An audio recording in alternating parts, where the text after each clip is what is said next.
Subscribing to The Observer on YouTube couldn't be easier, and we're going to show you exactly how to do that. First, navigate to www.youtube.com/TheObserverNJ. Once you get there, all you need to do is hit the subscribe button. Next to the subscribe button, click the down arrow and then all. And that's it. You're subscribed, and now anytime The Observer is live, you will be notified. Hi again, everybody. It's Kevin Canessa coming to you live from the newsroom of The Observer and TheObserver.com on this, the 6th day of January in the year 2026. Sure hope you're enjoying your Tuesdays, no matter where it is you are in the country. Here in the Northeast, it's a little chilly out there, 42 degrees, but it's a little bit warmer than it has been in the last couple of days. So I hope you're all enjoying that little break, even though it's not much of a break. And I certainly hope that each and every one of you had a wonderful New Year's celebration last week. It's hard to believe it is already January 6th. We've already reached the Epiphany and all this other stuff. It's so ridiculous how quickly time goes. But as you do each and every Tuesday, you welcome me into your home so that I can bring you this week's news. Before we do that, I want to welcome in two people who I know are watching the program today for sure.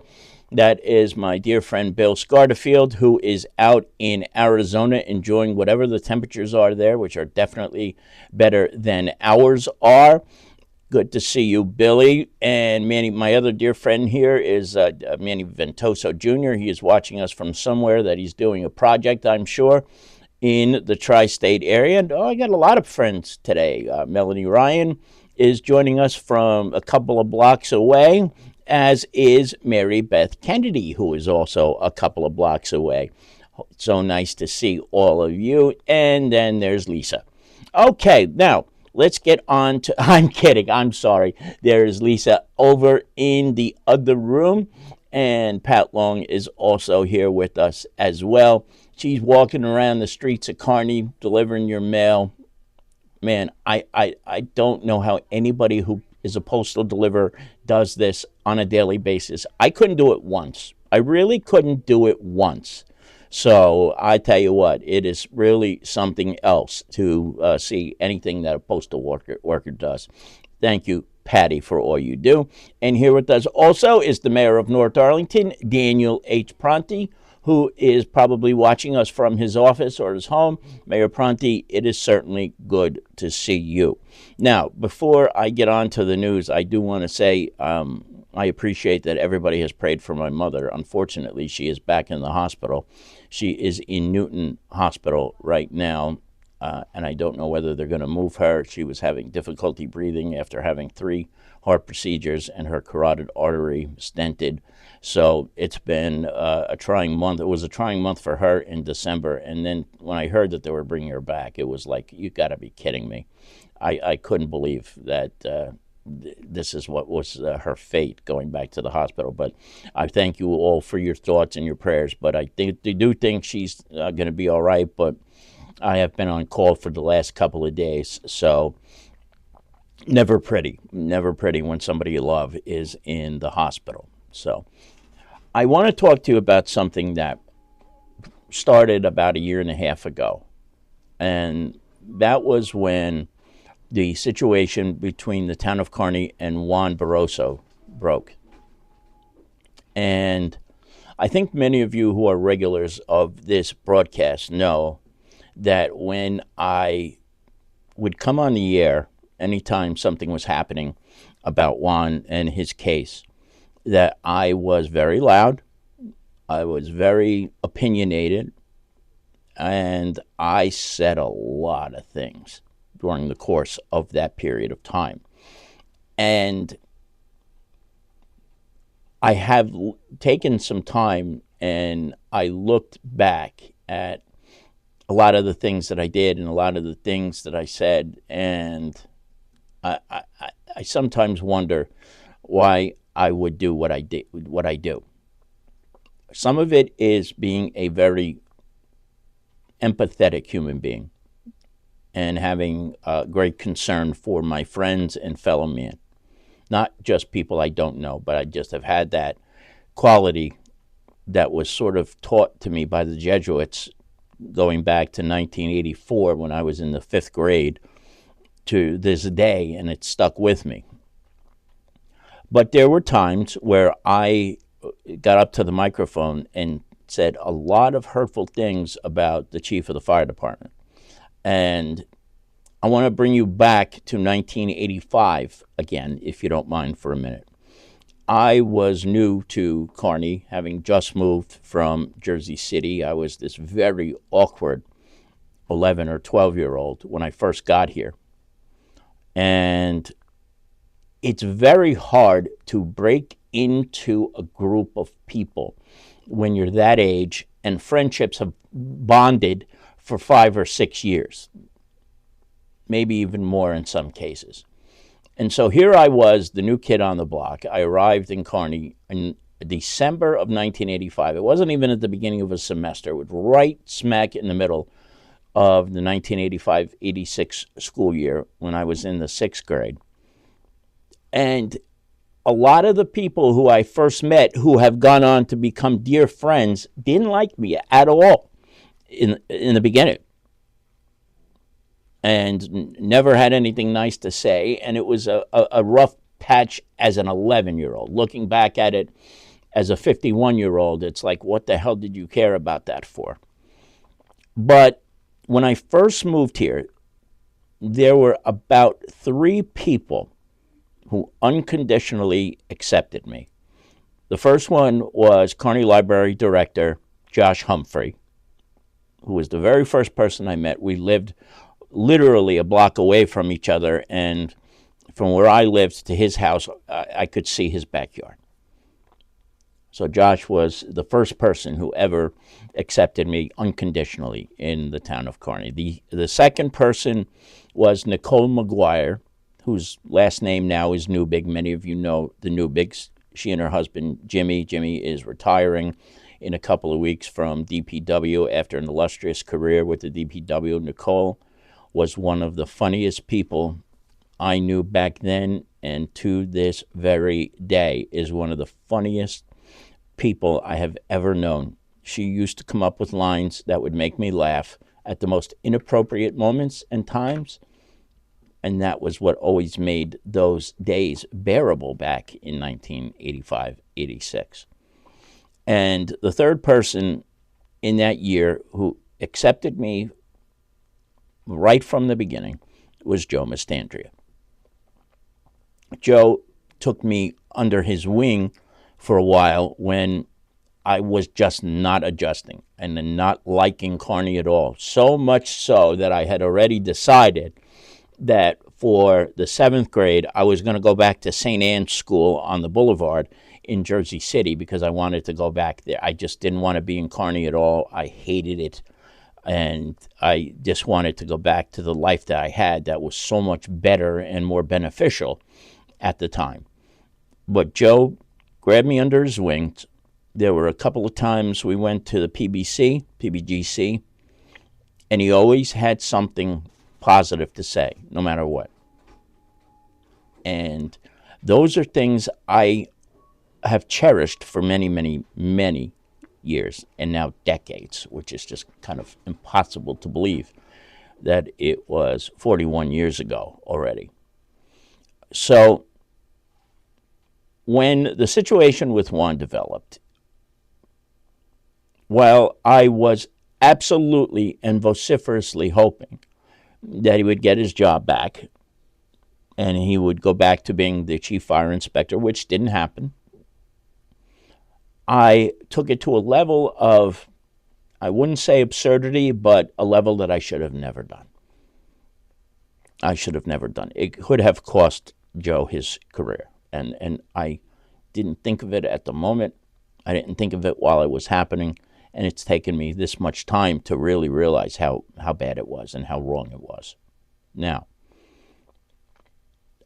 I owe Joe Mastandrea an apology, and I'm doing that right now because it's certainly long overdue. That doesn't mean that there weren't times where I had legitimate concerns, and maybe even to this day still do, about how that situation unfolded. But when you are a human being and you realize that you have wronged another person, to the point where it could have been a detrimental effect on his life, you have to own up to that being what I would call an error in judgment that should have never happened. And so I don't expect him to accept my apology. Why would anybody, after some of the things that I said? But I couldn't go on anymore without doing this, and doing it in as public a forum as I can think of. And this is it, because it's live. It's being broadcast on Facebook, Twitter, YouTube, a few other spots, you name it. It was something that I certainly had to say. So I do say it with the most sincerity, and I hope that one day he can find a way to forgive me for the things that happened in the way they did, and how unnecessary so many of those words were at the time. Now, as we move on to some of the other things today, this was something that is happening on the 17th of January. The Kearney Public School Uniform Exchange is having a bingo night, and Jenny Paz is running this because now, instead of just being the director of the Uniform Exchange, she has taken on chairwoman of the Project Graduation Committee. So this is one of those things that is kind of like near and dear to my heart. Now, I guess this is just for the Uniform Exchange, but she's doing so many things, I can't even keep track of it. This fundraiser is Saturday the 17th, starts at 7 o'clock at American Legion Post 99, and you get a whole bunch of giveaways and freebies when you walk in the door. Do me a favor, it's $25. If you want to get the details, you can scan that QR code that you see right there on the screen for tickets, or there is also an email address that is also on the flyer that you see there. So please, if you find it within your heart to, even if you're not going to go, just you can make the donation. It would be great. And it starts, as Melanie said, 4 times. It starts at 4 p.m. Thank you very, very much. Got a couple of other people to welcome in. Billy Dow, the New Jersey chairman of the Order of the Elks, is here with us. Billy, good to see you. And Ivan Anderson is also here with us as well from Canada. Ivan, hope you're doing well and staying as warm as you can and battling fires in the winter. My goodness. We're going to get to another fire story in a few minutes. Lori Bradow is also with us. It's just so good to see you, Lori. And this was something that Kelly and I hold dear to our heart. I remember you telling me this story about my dear friend Jeff and Josh. Miss him so much. Jeff is Jeff Humphrey, who I want to say about 10 years ago was rear-ended and killed on the New Jersey Turnpike. He was Josh's brother and a dear friend of mine, and to this very day, I still miss him too, as Kelly does. Killed way, way too young by a guy driving a tractor trailer who wasn't paying attention, or I think he was texting. Kelly, you can correct me if I'm wrong. To this day, I still can't believe that has happened. Valerie Curry is also here with us, as well as is my buddy Kenny Evans.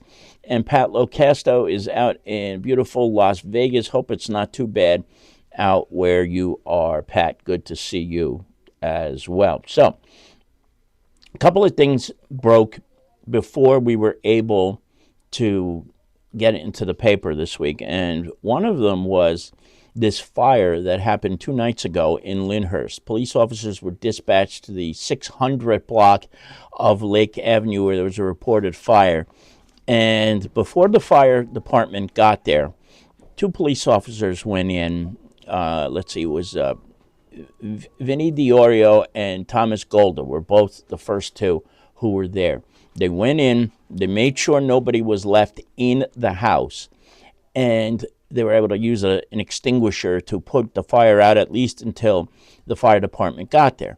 But where do you see from this body-worn camera how much smoke developed from such a small fire and how horrible it had to be inside that house at the beginning?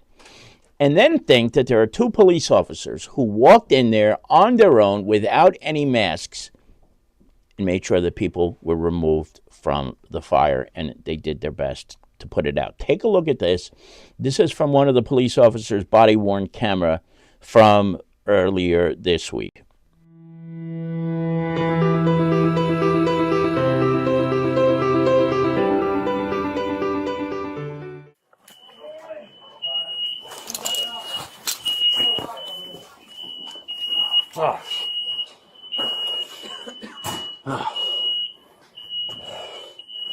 Everybody's out. Everybody's out. It's so far. Hold on. The fire department's going on. Hold on.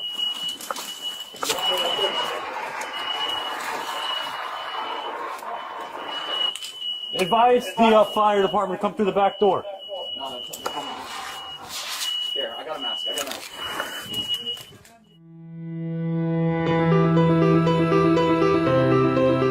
Did you see how much smoke developed in that short amount of time from what I would think was probably an unattended cooking situation or something of that nature? That entire apartment was just covered in that horrible smoke, and those two guys were in there without thought of their own safety, getting everybody out and putting out the fire. So well done for those two police officers for the work that they did. Of course, I can't help but bring up an old story that I haven't told in a while. It reminds me of our old friend Chuck Kerr, who was, speaking of fire inspectors, the Kearney fire inspector for many, many years, and we lost him a couple of years ago, tragically. God rest him, we miss him. But I love Chuck. He was such a character. And one day, he was livid with me. He came storming into our old office on Kearney Avenue, 531 Kearney Avenue. And he said, you know, what the F do you expect is going to happen? The police department is always the first one on the scene, and they go in. And you're out there making it seem like they were some kind of heroes for doing what they did. We put the fire out. And it always made me think twice about that. Yes, police are always the first ones to a scene because they don't have to travel as far or they have to get dressed and all that other stuff. But still, who walks into a fire with no apparatus? You know, like that's what police officers do. So I was kind of like in the middle with that. But I was always very, very cautious about how I would praise the work of police officers who do go into burning buildings when they don't need to, and the work that the firefighters do, because if they didn't show up, the fire wouldn't go out. Yes, people would get out of the house, but they would still not be able to get the fire out. So I always understood how ticked off that Chuck would get with me, but I'll tell you what, it is just a great memory. But it is true, you know, the fire department does do the hard work, but the people who are there first also have a tough job to do, and we are grateful to all the police officers, all the first responders for all the work that they do. We will welcome in a couple of other people who are joining us today. Barbara Condon is here from the beautiful state of New York. Barbara D'Alessio is here with us. She's in Middletown where it is 39 degrees. Barbara, good to see you. Larry Hanlon is also here with us from not too far away, I'm sure. Larry, always a pleasure to see you. Martin Gorski is joining us. Martin is moved down to South Carolina a bunch of years ago, so it is certainly good to see Martin. Martin, thank you very much for popping in. And just one final correction. When we were talking about Jeff Humphrey before, Kelly said that I was right. It was a driver who was distracted by texting when he killed our dear friend Jeff, who we miss to this very day. Now, you also know, and if you are from this area, have heard the name Joe D. That is the synonymous nickname for Joe DiVincenzo, who is seeking, it's got to be close to a record, 7th term as the county executive of Essex County. And he put out a short reel to announce his candidacy for his 7th term, and we just happen to have that. And we're going to show you right now his announcement for seeking re-election as the county executive. Hi, this is Joe D. As we head into the new year, I want to wish you and your family a happy and a healthy 2026. And today, with your support, I'm announcing my run for re-election as your Essex County Executive. He was born and raised on Parker Street in Newark, a true Essex County native, an all-American athlete who brought lessons of teamwork back home, building the biggest recreation program in the county, a program that launched the careers of Atlanta Falcons coach Raheem Morris, MLB coach Bo Porter, and oncologist Dr. Evelyn Cantillo. He started serving the public as a freeholder where he eliminated waste and fraud.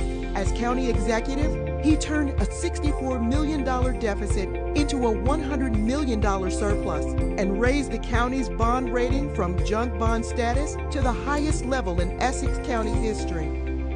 He renovated each of the 24 parks in the Essex County Park System, creating the best in the state green spaces. From developing the South Mountain Recreation Complex, modernizing Turtleback Zoo, planting over 5,300 new cherry blossom trees in Branch Brook Park, building 9 community centers, and modernizing the county's 3 public golf courses.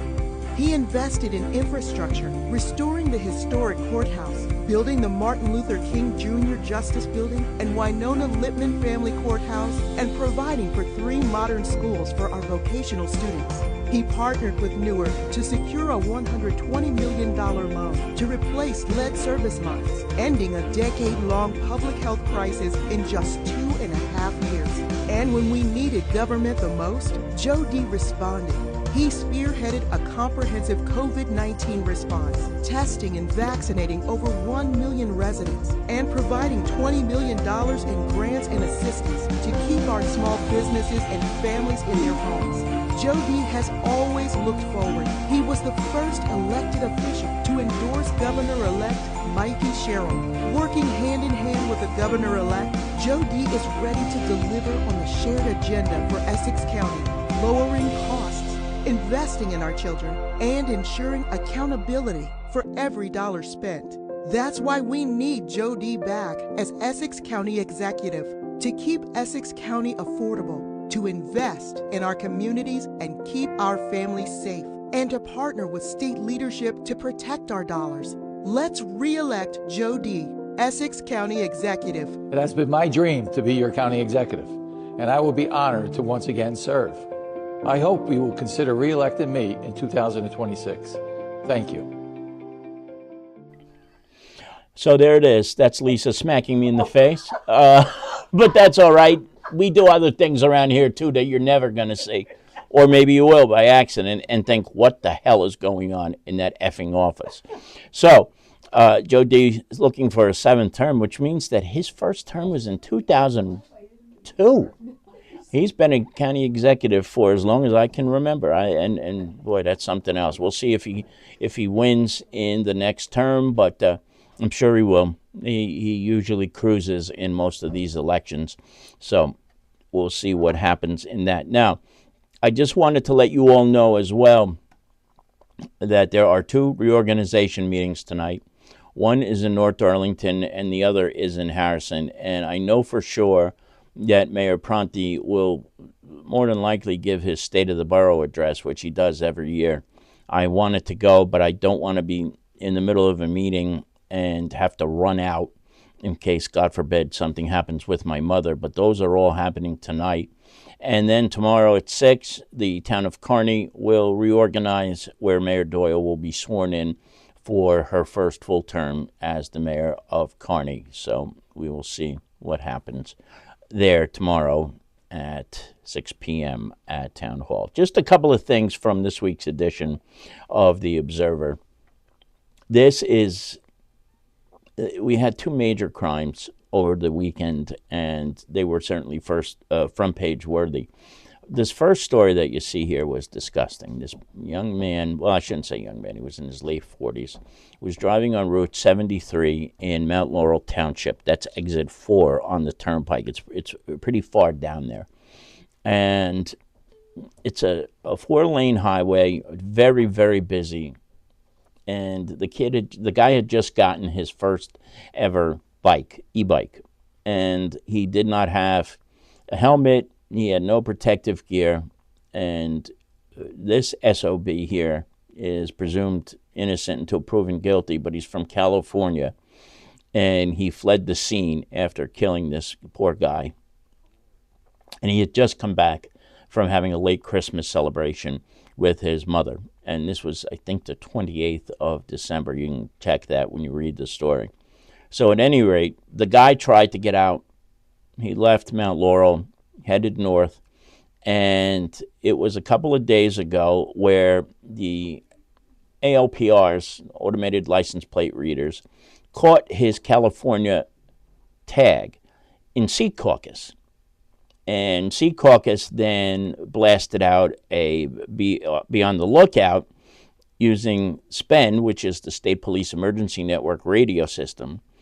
And then, don't you know, just a couple of minutes later, he got off in Lyndhurst, the one town in the state of New Jersey that, as I have said, every single time something like this happens, has the automated license plate readers, no matter where you're entering the town, and all the other things that we talked about with the technology that they have. So the guy rides up to a hotel, gets out, and was eventually arrested and brought in. But this was one of those cases where you don't know where this guy is going to go. I mean, he's obviously wanted by the police, and fortunately, it was a very peaceful settling when he got out, and the police were able to bring him to the Bergen County Jail after he was booked in Lyndhurst. But good job by the Secaucus Police Department first for notifying the surrounding towns of this guy's being in the area,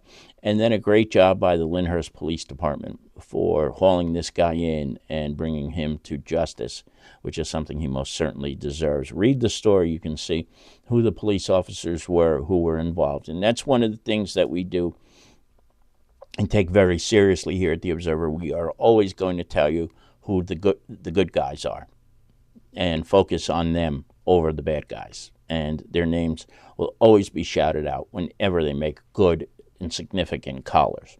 Same was the case in North Arlington, also over a week ago, when these two guys from out of town came into the borough, were believed to have burgled a home, and when they were eventually arrested by the North Arlington Police Department, had a ghost gun on them. Are you familiar with ghost guns? If you are not, they do not have serial numbers on them and therefore are untraceable. They are very dangerous. They're built with kits. So the North Arlington Police Department, in its infinite wisdom, was able to take another ghost gun off the streets and out of this guy's hands. Who knows what they'll do? You know, they're looking for merchandise and cars and things of that nature. But if you have a weapon on you like that, let alone one that's untraceable, that is pretty frightening. And who knows what they would have done after that. So we wanted to make sure they were recognized for the hard work that they put in each and every day, but especially in this collar. Now, I have to put a couple of last-minute things up on the screen that I forgot to put up earlier. This is coming up on Sunday, January 18th. It's at 2 o'clock at First Presbyterian Church, a celebration of Robert Burns' birthday. It's being catered by Thistle Fish and Chips in Lyndhurst. So if you're interested in going, tickets are $25 for adults, $12 for children under 12. And you see what the menu is and things of that nature. So if this is something that is of interest to you, pause the video right now and you can get all the details on how you can buy a ticket and how you can be there when this event takes place next Sunday. Now, I think there was something else Lisa wanted me to throw up there. Oh, yeah, but of course, I don't even know where it is right now, so it would be helpful to know where it is. But check out this week's newspaper on page 14 or 13. There is a greeting from her about the new year. We're hoping for a new start to 2026. She is. We all are. Because, I don't know, it couldn't get much worse than 2025 was, at least locally. So we're hoping for a much better year, and she has a lot of stuff that she mentions in her greeting today. So please check it out. I wanted to put it up on the screen, but I don't have it at my disposal. But I'll show it to you next week when I do know exactly where to find it. Okay. Denise, it's your birthday today. Very good. Denise Pavlik's birthday is today. 28 years old. I don't know how she hides her age, but she does. Happy birthday to you, Denise. All right, everybody, that's going to do it for this edition of the Observer Live. I want to thank all of you who were here today. There was a lot of people in the chat room today. And to anybody who may be lurking in the background, I know you are there and cannot speak while you are at work. So thank you very much for doing this and for getting around to any firewalls that you may have. Thank you very much. We will be back 1 week from today with more news unless something else happens in between, which will make us come to you live, no matter where it is and when it happens. All right, everybody, we will talk to you later. Enjoy the rest of your Tuesday, and we will see you next week. Take care. Bye-bye.